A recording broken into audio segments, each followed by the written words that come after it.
Bonsoir à toutes et à tous, c'est Antoine alias Anubis pour une nouvelle vidéo d'après-match Paris Saint-Germain Racing Club de Lens avec une défaite à la clé 2-1. Beaucoup de choses à dire sur ce match. Clairement, il y a pas mal de choses à dire. On va commencer par la compo. Avec Wilker, Farinez dans les buts, un trio Fortes, Gradit à droite, Medina de retour à gauche, Klose toujours à droite, Michelin en dernière minute à gauche. Alors on ne sait pas si Boura était blessé ou pas, j'en sais rien, mais en tout cas Michelin en dernière minute à gauche, un milieu à 3, Cahuzac, Doucouré et puis Fofana, et devant Ganago, Kalimwendo. Et ça m'a plu, c'était intéressant comme compo, mis à part Michelin, on y reviendra, qui me stressait un petit peu, et Fortes en centrale, il me stresse moins, voilà. Quand il est sur un côté, je suis pas bien, mais quand il est en centrale, c'est son meilleur poste. J'étais moins stressé, je me suis dit, il fera ce qu'il pourra, et puis, mais il est mieux en défenseur central axial, et on l'a vu cet après-midi, ce soir, que c'est son meilleur poste en tant que défenseur central dans une défense à 3. Voilà, donc ça, c'est le 11 titulaire. Les remplaçants, il y avait Jean, Banza, Sotoka, Kakuta qui était sur le banc, Traoré et puis Pandore et puis Boura. Donc Boura pouvait jouer, hein, je pense. Hein. Mais ça a été un choix de dernière minute de Francaise. Voilà. Alors, on va commencer par les notes. On va commencer par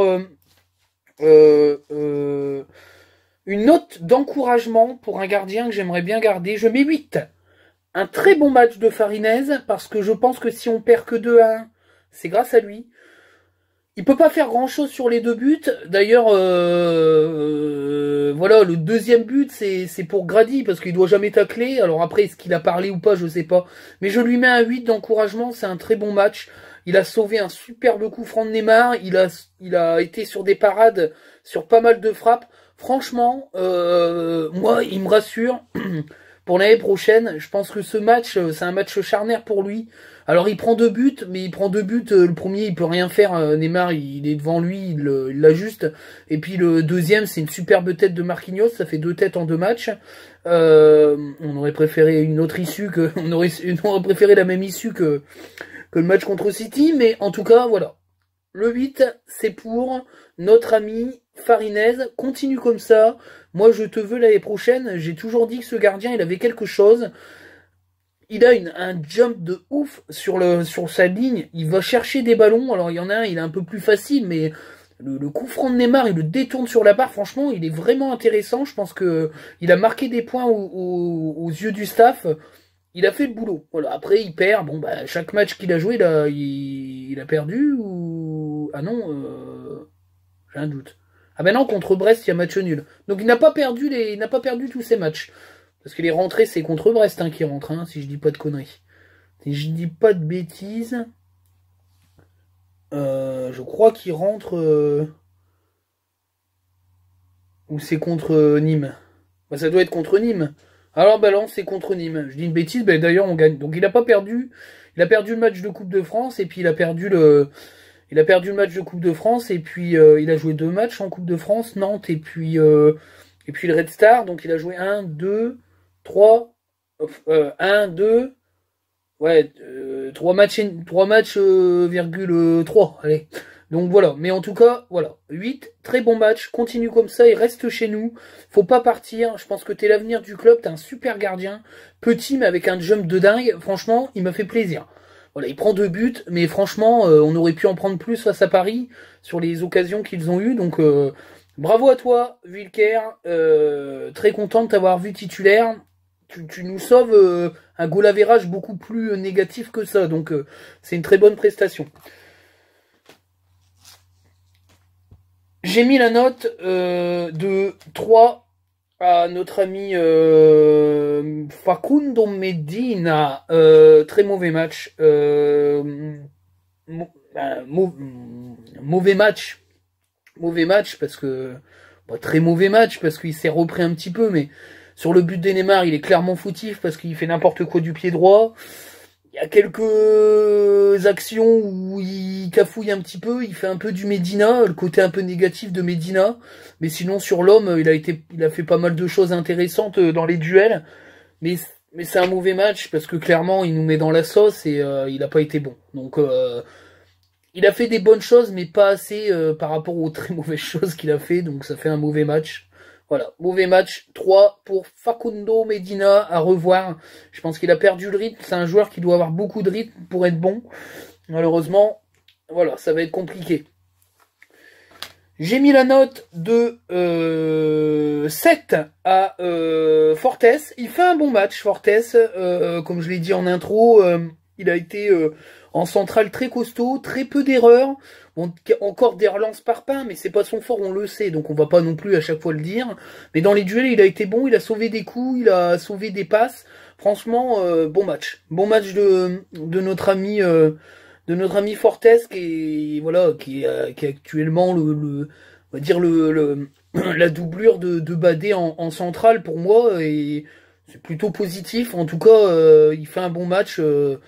Parce que devant, c'est quand même le PSG, il y a Icardi et compagnie, c'est quand même du lourd. Donc voilà, on prend 2-1, mais c'est clair qu'il fait un bon match. Donc c'est bien, je suis content. Sur un côté, j'aurais pas niqué, hein, comme je l'ai dit. Mais là, il était en centrale, donc bon match de Fortes. On va peut-être pas être d'accord certains, mais moi je mets 8 à Gradit. Hein. Clairement, très bon match de Gradit. Très bon match de Gradit, encore une fois, avec ses percées, mais c'est PSG en face, donc quand il fait ses percées de ouf, je suis désolé, mais il fait encore du mal à n'importe quel milieu, même à un milieu de top niveau Ligue des Champions. Je suis désolé, il a été bon, il a fait très peu d'erreurs, même dans ses relances. Il a encore pris des coups parce qu'il va au charbon. Franchement, très bon match de Gradit. Alors il y en a qui disent que c'était pas ça, mais moi je suis désolé, j'ai pas vu le même match qu'eux. Moi je l'ai trouvé très bon. C'est le meilleur des trois. Mais voilà, Gradit, Fortes et Medina, on le voit pas. Donc voilà, un peu d'échelle. Donc voilà, très bon match de Gradit, je suis très content de sa prestation. C'est vraiment, vraiment super bien. C'est l'un des meilleurs centraux, faut vraiment qu'il prolonge au Racing Club de Lens. Vraiment. Sur les côtés, j'ai mis la note de 7 à Jonathan Klaus. Ah non, d'ailleurs, je vais mettre pas 7, parce que c'est pas... Je mets 8. Je mets 8 à Jonathan Klaus parce qu'il fait un très bon match. Encore une fois décisif. Sur les accélérations qu'il a eu à faire, il a été bon. Défensivement, je trouve qu'il a été correct. Il y a eu très très peu de danger sur son côté. Par contre, de l'autre côté, c'était une autre affaire. Et en tout cas, il a été très dangereux. Et dès qu'il a pu se projeter dans la surface, ça a fait danger, danger, danger. Ses corners étaient dangereux. Donc voilà, très bon match de Klaus. Franchement, excellent, excellent. Son compère, après, il faut relativiser, mais je mets la note de 4 à Michelin. C'est pas son poste du tout, mais en tout cas, c'est un match insuffisant. Défensivement, il a pris l'eau. Sur les rares occasions offensives, il se remet sur son pied droit parce qu'il n'est pas gaucher, donc ça pose un petit problème, mais ses centres, ils n'ont pas du tout été ajustés. Par contre, dans le retournement de jeu, il a été très bon parce qu'il a pas mal servi Klaus à l'opposé.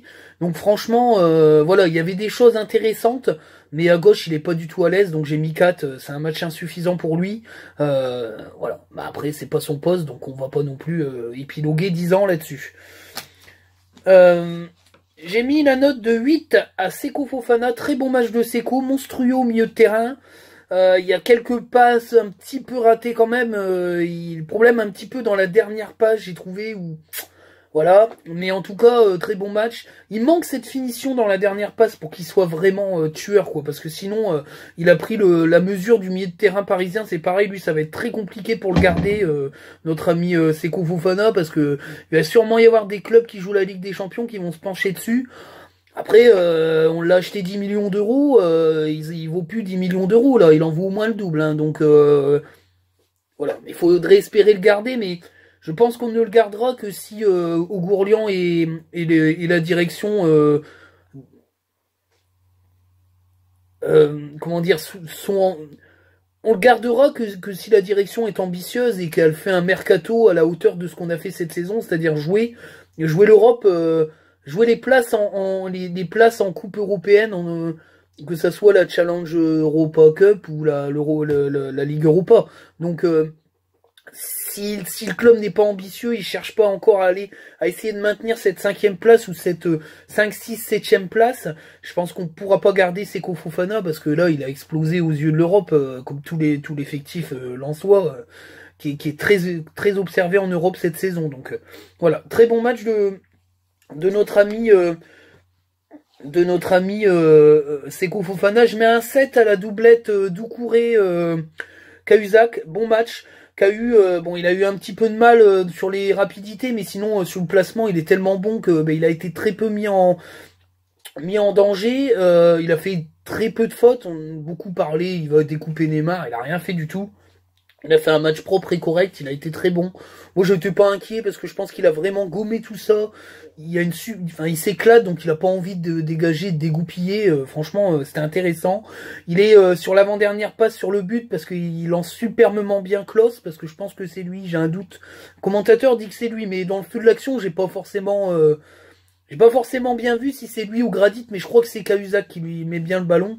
En tout cas, voilà, c'est un bon match. Et puis Doucouré, il avait 70 minutes dans les jambes, je pense pas plus. Il était perclus de clamp, mais en tout cas, il a été intéressant. Il a récupéré pas mal de ballons, lui aussi. Hein. Il est au niveau d'un top club européen. Ça va être compliqué de le garder aussi, mais on a de sacrées valeurs marchandes. Il y a de quoi se retourner. Après, je suis pas inquiet parce que la direction fait un super mercato cette année. Je vois pas pourquoi ils en feraient un pourri l'année prochaine. Je pense qu'ils ont, voilà, avec Gisolfi dans l'histoire, je pense qu'ils ont largement de quoi faire au niveau recherche et trouvailles de bons joueurs. Donc voilà, cette doublette, elle a été intéressante. Après, il y avait de la fatigue un petit peu aussi, je pense, face à un club comme PSG qui a bien fait circuler le ballon, même si c'est à 2 à l'heure. En tout cas, voilà. Je mets 7 à cette doublette qui a été plutôt bonne. Je mets la note de 7 aussi à Ganago. 3e match, 3e fois décisif. On retrouve le Ganago du début de saison. 2 buts, un penalty provoqué. Moi, je suis désolé, il va compter dans cette fin de saison. Je comptais pas vraiment sur ce match de Paris, mais j'y reviendrai un peu dans le débrief. En tout cas, voilà. Bon match. Alors, pas très bon, parce qu'à un moment donné, il était peu servi, mais en tout cas, il m'impressionne et j'espère qu'il va monter en puissance, parce qu'il faut qu'il récupère du rythme, et je pense que ça va être très compliqué de ne pas le titulariser contre Lille. Maintenant, je pense que Ganago Kalimuendo, c'était plutôt intéressant. Alors, c'était plutôt intéressant, mais moi, j'ai mis la note de 5 à Arnaud Kalimuendo. Moi, j'aurais pas sorti les deux, on y reviendra dans le coaching, j'aurais pas sorti les deux, mais je l'aurais sorti lui. Il fait un match moyen, quoi. Alors après, sur le but, il touche le ballon, ça revient sur Ganago qui marque, mais j'ai trouvé qu'il a fait très peu de différence. Je l'ai trouvé un petit peu timoré face à son équipe. Est-ce que c'était un bon choix de le titulariser ou pas? Je sais pas. En tout cas, voilà, c'est vrai qu'il apporte, mais j'ai trouvé que le match était moyen. C'est peut-être un des joueurs les plus discrets du 11 titulaire de cette fin d'après-midi. En tout cas, voilà. Je pense que Ganago Kalimuendo, c'est vraiment intéressant, et que contre Lille, face à Fonte et Botman, ça va être intéressant de mettre de la vitesse. Donc voilà, 5 sur 10, c'est pas non plus la catastrophe, mais c'est pas non plus un match abouti de Kalimuendo. Mais je m'en doutais un petit peu, je trouvais que voilà, c'est peut-être pas le meilleur choix de le mettre, mais qu'ils mettent à la place Banza ou peut-être Jean, parce qu'on va voir qu'après, dans les autres joueurs offensifs, c'était un peu compliqué. Les remplaçants. Alors les remplaçants, je mets la note de 3 à Sotoka. Alors il revient de blessure, mais enfin il a une mauvaise rentrée. Hein. Une mauvaise rentrée, il a tout perdu les ballons, il prend un jaune. Voilà, j'espère qu'il va reprendre un petit peu, mais il n'a pas une bonne rentrée du tout, une mauvaise rentrée. Hein. Mauvaise rentrée de notre ami Sotoka, il n'y a pas grand chose à dire. J'ai mis une rentrée moyenne de Kakuta, mais c'est pareil, il revient du Covid, il n'a pas apporté, malheureusement. Bon, après, malheureusement, il a eu le Covid, donc il est un petit peu fatigué. Et puis, c'est pareil, rentrée moyenne de Banza, il a pas fait de conneries, mais il a pas fait grand chose, donc voilà, c'est rentrée moyenne. Voilà, on va pas dire plus que ça, clairement, il n'y a rien d'autre à dire que ça. Et puis moi, Mauricio, c'est pareil. Mauvaise rentrée parce qu'il fait des fautes, puis j'ai pas trouvé qu'il avait apporté quelque chose au milieu. Donc voilà. Les coaching, alors, voilà. Je mets la note de 5 à Francaise. C'est rare que je lui mette des mauvaises notes, mais je lui mets quand même. Alors, il avait un effectif décimé, mais je pense que le choix de Kalimundo était un peu compliqué. Je pense qu'il aurait fallu quand même peut-être mettre un autre offensif, soit Jean, soit Banza. Je pense que c'est un match très compliqué pour un gamin de 19 ans qui joue contre son club formateur. Je l'ai trouvé timoré, et les changements, c'est pareil. Le choix de Michelin en dernière minute, je sais pas pourquoi, donc je veux pas critiquer, mais trouver que sortir les deux de devant, c'était pas forcément le meilleur des choix. Le coaching est bon parce qu'on perd 2-1 et que l'équipe était cohérente, qu'on a posé des problèmes, mais je pense qu'il aurait dû garder Ganago sur le terrain. Alors après, il veut peut-être pas le griller, parce que peut-être qu'il revient de blessure et qu'il sera important pour les 3 derniers matchs. Je sais pas, mais j'aurais laissé un des deux, j'aurais fait rentrer Banza plutôt que Sotoka, qui aurait eu besoin peut-être d'une semaine d'entraînement supplémentaire. Voilà, coaching moyen. Après, l'objectif atteint, ils prennent pas de branlée au parc, donc on garde toutes nos chances pour la lutte pour l'Europe. On perd que d'un but d'écart. C'est ce que j'avais un peu expliqué dans ma vidéo, bon, qui n'a pas rencontré un succès monstrueux, mais enfin, il y a quand même une centaine de vues, donc c'est bien. D'ailleurs, un petit erratum, on a gagné contre Marseille, hein, donc il y avait match nul et victoire. Donc c'est vrai qu'en cas d'égalité au goal average, je sais pas si c'est le nombre de buts marqués ou le goal average particulier. Dans ces cas-là, au goal average particulier, on passerait devant Marseille. Donc je sais pas si le goal average particulier passe avant le goal average nombre de buts marqués. Donc il faudrait qu'on me le dise dans les commentaires si c'est le goal average particulier qui compte avant.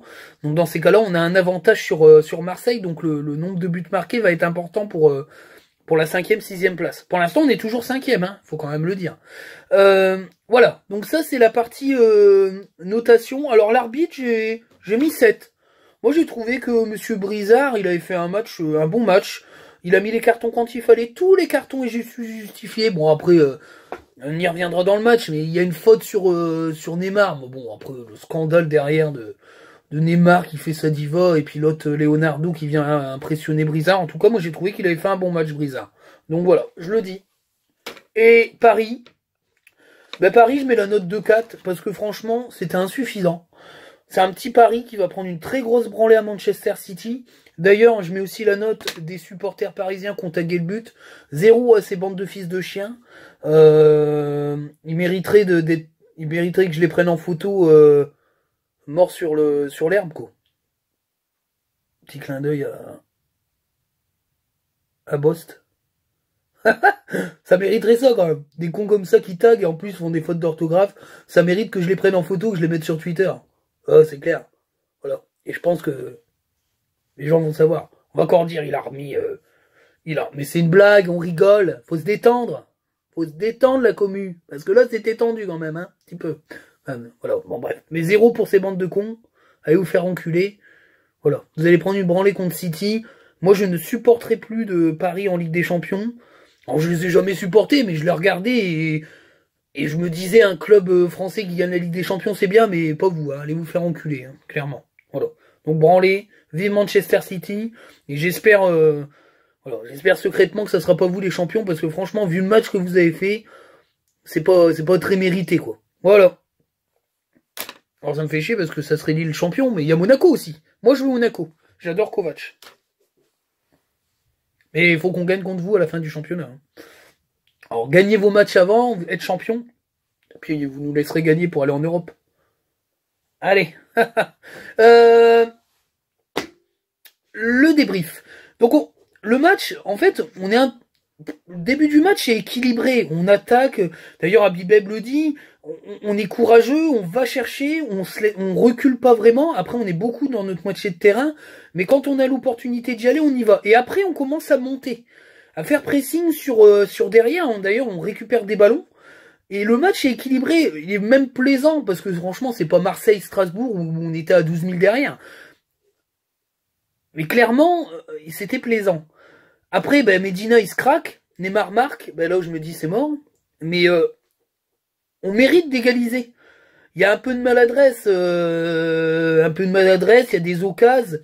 C'est dommage parce qu'au vu de la première mi-temps, pour moi c'est à peu près équilibré parce que Paris maîtrise le ballon, mais on est dangereux. Donc pour moi, le 1 partout à la mi-temps était à peu près équilibré. Et en fait, on fait encore deux erreurs, parce que sur le but parisien, il doit la laisser, Grady. Il laisse Fariner récupérer le but, ça fait toujours 15-0. Après, on sait pas ce qui serait passé, mais voilà, Marquinhos est super bon de la tête, le corner est super bien tiré, il y a rien à dire, ils sont très bons dans ce domaine. Mais Paris a joué à deux à l'heure, et je pense qu'ils nous ont un petit peu regardé de haut. Ils marquent et on égalise dans la foulée, et là ça a commencé à paniquer chez Pochettino, parce qu'il a compris qu'on en était capable d'en mettre un deuxième. Malheureusement, un peu le résumé du match, je pense que les choix de Franquet ont été un petit peu limites sur la deuxième mi-temps. Je pense qu'il aurait dû peut-être changer Doucouré, passer peut-être avec un numéro 10, mais en gardant peut-être Cahuzac Fofana un numéro 10. Mais c'est ce qu'il a fait, mais je pense qu'il aurait dû garder un des deux devant, quoi. Voilà. Parce qu'après, une fois que Sotoka Banza rentre, il se passe plus rien, le match il est fini, quoi. Alors le troisième but, il y a hors-jeu. Donc, parce que s'il aurait marqué, je pense qu'on passait derrière les Marseillais, clairement, je crois. Donc voilà, maintenant, on est devant Marseille, parce que on a -1, on est à égalité au goal average, mais au goal average particulier, je pense qu'on passe devant Marseille. Donc c'est clair que maintenant les résultats vont être importants. Si on gagne contre Lille, c'est clair que si Marseille gagne, il va falloir qu'il marque plus de buts que nous. Parce que s'il marque et que nous on marque autant, on sera toujours devant. Donc voilà, c'est dommage de perdre, un match nul aurait été bien, mais c'est tout. Voilà, moi je comptais pas sur Paris, j'espérais une défaite 1-0 ou 2-1, voire 3-2. Au résultat, c'est 2-1. Donc voilà, maintenant il y a un derby où il faut qu'on gagne contre Lille, question d'honneur pour mettre les choses à égalité. Ça va être très difficile, ça dépendra du résultat de Lille ce soir. Bref, pour regarder, je m'en fous. Mais voilà, s'ils font match nul, ça va être un gros match. S'ils perdent, ça va être encore pire. Mais s'ils gagnent, ils auront peut-être moins de pression. Mais je pense que il faudrait qu'ils fassent match nul contre Nice pour qu'ils aient beaucoup de pression et qu'ils doivent absolument gagner chez nous et donc nous permettre d'avoir de l'espace, quoi. Maintenant, 13 matchs consécutifs sans défaite, c'est monstrueux. On a fait une super saison. Si on va pas en Europe, c'est pas grave. Après, au niveau mercato, voilà. Mais bon, les joueurs, on va pas les vendre 5 euros. Donc on n'est plus en ligue de 1 million d'euros parce qu'on n'a pas de sous dans les caisses. Là, on va pouvoir vendre cher et refaire un effectif. Donc moi, je suis pas inquiet. Voilà. Donc cap sur le derby. On y va, on y croit toujours, on n'est pas mort pour l'Europe, même si on passe 6ème si Rennes gagne demain, c'est toujours pas fait. Surtout que Rennes en plus a joué des gros, nous on joue des gros, mais Rennes aussi. Donc clairement, il faut y croire, et moi j'y crois. Allez les gars, salut, et vive les chats. Ciao.